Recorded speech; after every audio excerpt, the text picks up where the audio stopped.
Hello good morning all of you.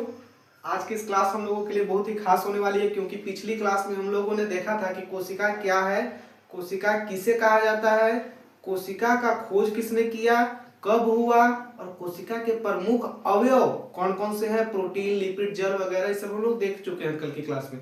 कल की class नहीं और पिछली क्लास में। कल की क्लास में हम लोग देखे थे कि कोशिका का जो पूरा खोज हुआ शुरू से लेकर अंत तक, किस तरह से उनमें कौन कौन से वैज्ञानिक आए कि कोशिका क्या है, कोशिका में केंद्रक होता है कि नहीं होता है, पादप की कोशिका होती है, ये जंतु की होती है, सबका सेल थ्योरी भी देखे थे, कोशिका सिद्धांत। जो बच्चे कल की क्लास को नहीं देखे पहले जाकर कल की क्लास को देख ले और फिर आज की क्लास को अटेंड करेंगे। और ज्यादा लॉन्ग वीडियो नहीं रहती है, ज्यादा लंबी क्लास भी नहीं हो पाती है, मुश्किल से 10 से 12-15 मिनट के अंदर रहता है। तो आप लोग पहले कल की क्लास को देख लेंगे। अगर कल की क्लास को देखें तो आज की इस क्लास को शुरू करते हैं। और आज की इस क्लास में हम लोग पढ़ेंगे कि कोशिका की प्रमुख संरचनाएं कौन कौन सी होती है। तो हम लोग कल की क्लास में देखे थे कि कोशिका की 3 प्रमुख संरचनाएं थी। कोशिका झिल्ली, जिसको प्लाज्मा झिल्ली भी बोला जाता है, प्लाज्मा मेम्ब्रेन, और क्या था, कोशिका द्रव्य, और तीसरा था क्या हमारा, केंद्रक, न्यूक्लियस, है ना। तो इन तीनों कोशिका की प्रमुख संरचनाओं को हम लोग कल देखे थे। तो आज उसकी क्या करनी है, एक्सप्लेन करना है। हम लोगों का जो ये वीडियो रहेगा, हम लोगों की क्लास सिर्फ और सिर्फ टॉपर बच्चों के लिए। क्यों? क्योंकि हम लोग पूरा फुल एक्सप्लेन देते हैं, ना कि बस शॉर्ट में कुछ भी छोटा बहुत लिखा कर किसी तरह से टाइम पास नहीं करना है। लॉन्ग वीडियो फुल एक्सप्लेन, भले ही कम समय में रहे, ज्यादा वीडियो जाए, लेकिन फुल एक्सप्लेन के साथ रहेगा। फिर तो सुनिएगा, आज की इस क्लास को एक्सप्लेन किया जाता है। तो कोशिका झिल्ली जो है क्या है, कोशिका झिल्ली क्या है, सुनिएगा। कोशिका झिल्ली, इसी को इंग्लिश में प्लाज्मा मेम्ब्रेन बोलते हैं। कोशिका झिल्ली को ही इंग्लिश में प्लाज्मा मेम्ब्रेन कहते हैं। तो पूछता है आपके एग्जाम में कि कोशिका झिल्ली क्या है, तो कोशिका झिल्ली शरीर के कहा, प्रत्येक कोशिका, यानी शरीर की जो भी कोशिकाएं रहेगी, यानी प्रत्येक कोशिका, हर एक कोशिका के सबसे बाहरी, हर एक कोशिका के सबसे बाहरी चारों ओर, है ना, सबसे बाहर चारों ओर एक बहुत पतली, मुलायम और लचीली क्या होती है, झिल्ली होती है, जिसे कोशिका झिल्ली कहते हैं। आइए समझते हैं इस बात को।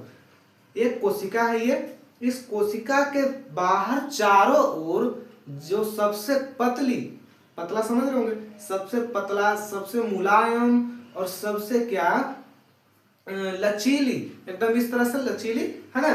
तो वो जो रहती है रचना, उसी को कोशिका झिल्ली कहते हैं, प्लाज्मा मेम्ब्रेन। सबसे लचीली, सबसे पतली, सबसे मुलायम जो रचना होती है इस कोशिका के सबसे बाहरी, उसी को क्या कहते हैं, कोशिका झिल्ली। तो याद रहेगा। तो आप लोग इसको नोट करके लिख लीजिएगा, कोशिका झिल्ली किसे कहा जाता है।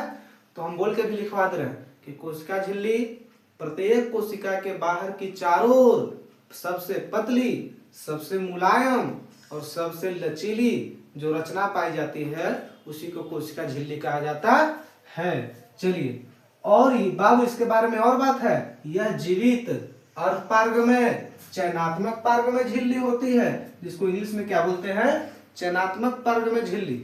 इसका अर्थ भी समझाते हैं। देखो, इसको इंग्लिश में सिलेक्टिवली प्रीमेबल और मेम्ब्रेन, है ना, सिलेक्टिवली प्रीमेबल मेम्ब्रेन कहते हैं। यानी इसको समझिएगा कि यह अर्धपार्गमय और क्या, चयनात्मक एवं जीवित होती है। ऐसा कहने का अर्थ क्या हुआ भाई, अर्धपार्गमय, चयनात्मक पार्गमय। पार्गमय का क्या अर्थ होता है, अर्ध। देखिए यहाँ अर्धपार्गमय या चयनात्मक पार्गमय झिल्ली। एक तो पहली बात कि झिल्ली है, पतली है, मुलायम है, लचीली है, एकदम चिमकिल देखें प्लास्टिक उस तरह का। अब इतना लचीला, इतना पतला होता है कि इसके आर पार हम लोग देख भी सकते हैं, इसके आर पार देख भी सकते हैं। क्लियर तो नहीं दिखेगा, लेकिन बहुत हद तक अंशतः दिखेगा, है ना। तो हम लोग उसके आर पार देख भी सकते हैं।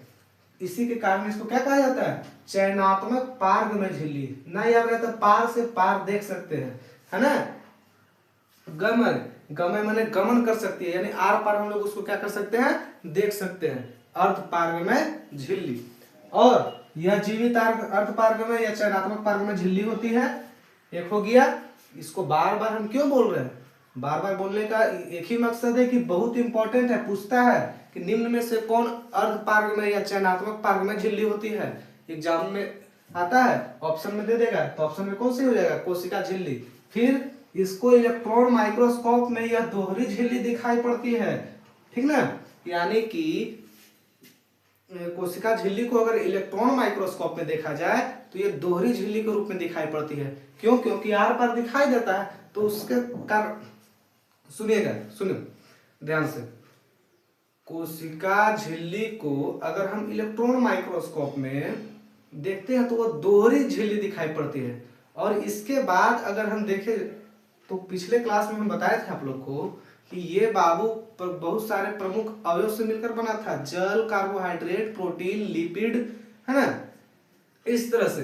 तो हम लोग आयन भी था, तो हम लोग देखेंगे कि यहाँ पर कि यह प्रोटीन तथा लिपिड की बनी होती है। यानी कोशिका झिल्ली का निर्माण किससे मिलकर बना होता है, प्रोटीन तथा लिपिड, प्रोटीन तथा लिपिड। यानी कोशिका झिल्ली किससे मिलकर बना होता है, प्रोटीन तथा लिपिड।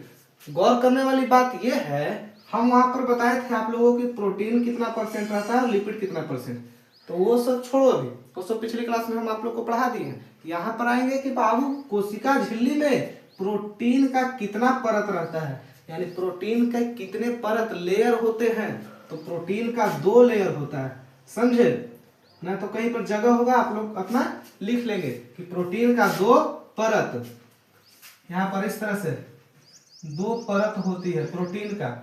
और लिपिड का कितना परत, 1 परत। यानी 2 परत इसकी होती है और 1 परत लिपिड के उसके बीच में होती है, ठीक ना। यानी दोनों के बीच में क्या होती है, 2 परत प्रोटीन का, 1 लिपिड का। कोशिका झिल्ली में कोशिका झिल्ली किससे मिलकर बनी होती है, प्रोटीन तथा लिपिड से। प्रोटीन की परत 2 परत होती है, लिपिड की 1 परत होती है, इस बात को याद रखिएगा। फिर आते हैं बाबू की कोशिका झिल्ली। हम लोग को बाबू कोशिका में जब मौजूद है तो इसका कार्य क्या है, इसका वर्क कुछ होगा ना जी। आप लोग पढ़ रहे हैं तो आप लोग का पढ़ने का भी कुछ मकसद होगा, कार्य होगा, है। तो कार्य क्या है कोशिका झिल्ली का, उसी तरह से कोशिका झिल्ली का भी कुछ कार्य होगा। तो यह एक सीमित झिल्ली का कार्य करती है। कहने का अर्थ समझ रहे हैं, यह एक सीमित झिल्ली का कार्य करती है, यानी एक लिमिटेड, है ना। सुनो, फिर देखो दूसरा, यह कोशिका का एक निश्चित आकार बनाए रखने में भी सहायता प्रदान करती है। यानी किसी भी कोशिका को एक सीमित आकार, देखते थे किसको कहें हम, अमीबा। पिछली क्लास में अमीबा का जिक्र किए थे। अमीबा का आकार कभी भी एक जैसा नहीं होता है। फिर हम लोग के शरीर में WBC था, उसका भी आकार एक जैसा नहीं होता है। लेकिन जिसमें यह होगा, जहां पर यह मौजूद रहेगा वहां पर उसका आकार एकदम से निश्चित होगा, निश्चित एकदम से आकार क्या होगा, निश्चित होगा, कंफर्म होगा, उसका आकार चेंज नहीं होगा, यहाँ पर होगा से। यानी यह कोशिका को एक निश्चित आकार बनाए रखने में सहायता प्रदान करती है।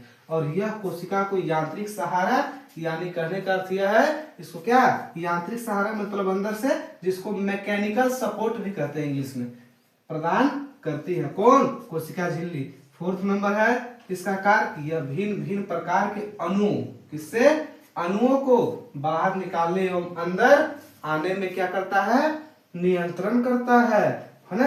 यह भिन्न भिन्न प्रकार के अणु को, कौन, कोशिका झिल्ली भिन्न भिन्न प्रकार के अणु को बाहर तथा अंदर आने में नियंत्रण करता है, कंट्रोल करता है। ओके, फिर है जंतु कोशिका में यह सीलिया, फ्लैजिला, माइक्रोविलाई आदि के निर्माण में क्या होता है, सहायता करता है। यानी कोशिका झिल्ली किसके किसके निर्माण में करता है सहायता, जंतु कोशिका में यह सीलिया, फ्लैजिला, माइक्रोविलाई, इन 3 प्रमुख रचनाओं को क्या करता है, निर्माण में सहायता प्रदान करता है। तो आज हम लोग क्या किए, कोशिका झिल्ली को एक्सप्लेन किए, यहां से, है ना, यहां तक कि कोशिका झिल्ली क्या है, कोशिका झिल्ली के बारे में प्रमुख बातें हो गई। और इसमें जो इसके कुछ 5 प्रमुख कार्य को लिख लिए। यानी कोशिका झिल्ली को बहुत ही बेहतरीन ढंग से हम लोगों ने क्या किया, एक्सप्लेन किया। और अब बारी आती है हम लोग का दूसरा पॉइंट कि बाबू एक कोशिका झिल्ली तो हो गया, एक कोशिका भित्ति होता है। क्या, कोशिका भित्ति, तो आइए कोशिका भित्ति को लिख ले, है ना। तो आप लोग इसको एक बार क्या करेंगे, स्क्रीनशॉट कर ले, है, तब हम कोशिका भित्ति बतलाते हैं। तो बाबू यहाँ पर हम लोग क्या देखे अभी, कोशिका झिल्ली। कोशिका झिल्ली किसमें होती है, सिर्फ और सिर्फ कोशिका झिल्ली जंतुओं में होती है। लेकिन अब हम लोग किस टॉपिक पर आ गए हैं, कोशिका भित्ति। क्या है, कोशिका भित्ति। कोशिका झिल्ली को भी देखें कि सिर्फ और सिर्फ जंतुओं में होती है, जीव जंतुओं, मनुष्यों में, गाय भैंस जानवर, कुछ बोका कहो कुछ भी कहो, तो जितने भी जंतुएं होंगे उनमें सिर्फ और सिर्फ कोशिका झिल्ली होंगी। लेकिन कोशिका भित्ति किसमें होंगी, जानवर, पादप तथा जीव जंतु दोनों में होती है। सॉरी गलती बोला गया, कोशिका झिल्ली जानवर तथा यानी पादप तथा मनुष्य दोनों में होता है। कोशिका झिल्ली पादप तथा जीव जंतु दोनों में होता है। लेकिन कोशिका भित्ति जो ही है, ये कोशिका भित्ति सिर्फ और सिर्फ किसमें होता है, पेड़ पौधों में होता है, पादपों वनस्पतियों में सिर्फ होता है।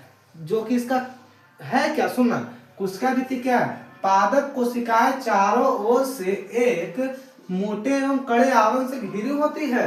यानी पादप कोशिकाएं देखे होंगे, हम लोग का त्वचा देखे हैं, हम लोग का कितना मुलायम रहता है, सॉफ्ट है। लेकिन पादपों का देखेंगे तो थोड़ा हार्ड रहता है, थोड़ा नमी युक्त तो मुलायम रहता है। लेकिन हम लोग की अपेक्षा क्या रहता है, जीव जंतुओं की अपेक्षा हार्ड होता है, कड़ा होता है उसका आवरण पादपों का। ऐसा क्यों, क्योंकि उसमें कोशिका भित्ति होती है जो कि चारों ओर से एक मोटे आवरण द्वारा घिरी हुई होती है, वही क्या कहलाती है, कोशिका भित्ति। लेकिन सुनिएगा, इसमें यह सेल्यूलोज की बनी होती है, और इसको हार्ड होने का भी कारण क्या है, सेल्यूलोज। सेल्यूलोज नामक एक रचना है जो इसके कोशिका भित्ति को क्या करती है, कड़ा एवं सुदृढ़, है ना, हार्ड बना कर रखती है, कड़ा एवं सुदृढ़, दृढ़ बना कर रखती है। दृढ़ मतलब क्या होता है, हार्ड, कड़ा, है ना, इस तरह से। और देखिएगा, और बाबू हम क्या पढ़ा था, यह पारगमय होती है। ये क्या होती है, पारगमय होती है। ये अर्ध पारगमय नहीं होती है। उस टाइम बताए थे ना हम, अभी जब कोशिका झिल्ली बतला रहे थे, तो क्या बतलाए थे कि वो अर्ध पारगमय चयनागमक पारगमय होती है। लेकिन ये कोशिका भित्ति सिर्फ और सिर्फ क्या होती है, पारगमय होती है। और जो ये सेल्यूलोज का बना होता है, जिसके कारण ये कड़ा होता है, दृढ़ होता है, जो इसको मजबूती प्रदान करता है। लेकिन अब इसके कार्यों को देखा जाए तो यह कोशिका को एक निश्चित रूप प्रदान करने में मदद करता है। यानी जो कोशिका भित्ति है, इसका कार्य भी क्या है, कोशिका को निश्चित रूप प्रदान करता है, आकार देता है, शेप देता है, ओके। और यह कोशिका को सुरक्षा एवं सहारा प्रदान करता है। ये सुरक्षा प्रदान करता है कोशिकाओं को, और सहारा प्रदान करता है। इसका कहने का अर्थ है कि हार्ड है भाई, तो कुछ तो सुरक्षा प्रदान करेगा ना बाबू। यानी कि इसका कार्य कोशिकाओं को सुरक्षा एवं सहारा प्रदान करना है, किसका, कोशिका भित्ति का। तो यह कोशिका झिल्ली की रक्षा करता है। हाँ, अब देखो, कोशिका झिल्ली की रक्षा भी कौन करता है, कोशिका भित्ति। अब कहो कि कोशिका झिल्ली कहाँ से आ गया इसमें, ये तो पादपों में होता है। नहीं, पादप में, पादप यानी पेड़ पौधों में, पेड़ पौधों में कोशिका झिल्ली तथा कोशिका भित्ति, कोशिका झिल्ली और कोशिका भित्ति, ये जो है ना बाबू, दोनों कोशिका झिल्ली तथा कोशिका भित्ति, ये दोनों जो है, ये दोनों के दोनों कहाँ रहेगा, पादप में। लेकिन कोशिका झिल्ली सिर्फ कहाँ रहेगा, ऐसे कर लो, ये सिर्फ रहेगा जीव में, जीव जंतु में, जंतु में। समझे, यहां तक समझ रहे हैं ना। तो कोशिका, इसको फिगर द्वारा समझाए क्या, फिगर के द्वारा आप लोग को कल की क्लास में हम फिगर बनाकर आप लोग को बतलाते हैं, ठीक ना। क्योंकि मेरे पास तो डिजिटल बोर्ड है नहीं कि मारे डाउनलोड कर लिए, इसको फिगर बनाना पड़ता है बाबू, ठीक। तो थोड़ा आप लोग भी समझिएगा बात को। लेकिन पढ़ने वाले बच्चे समझते हैं इस सभी बातों को, उनको इस सबसे ज्यादा फिक्र नहीं होता है। कल फिगर बना के बतलाएंगे आप लोग को, ठीक। कोशिका झिल्ली, कोशिका भित्ति पादप में, और कोशिका झिल्ली सिर्फ जीव जंतुओं में। और देखिएगा, यह कोशिका को सूखने से बचाता है। यह जो है, यह क्या है, ये जो कोशिका भित्ति रचना है, ये कोशिका भित्ति किसको, कोशिका को सूखने से बचाता है। कोशिका देखे हुए कोई कोई पेड़ पौधा सूख जाता है, तो उसमें क्या होता है, कोशिका भित्ति धीरे धीरे समाप्त होने लगता है। वैसे तो बहुत से कारण है, जल की कमी और बहुत से कारण है। तो लेकिन यहाँ पर हम लोग इस बात को देखें, कोशिका को सूखने से कौन बचाता है? कोशिका भित्ति।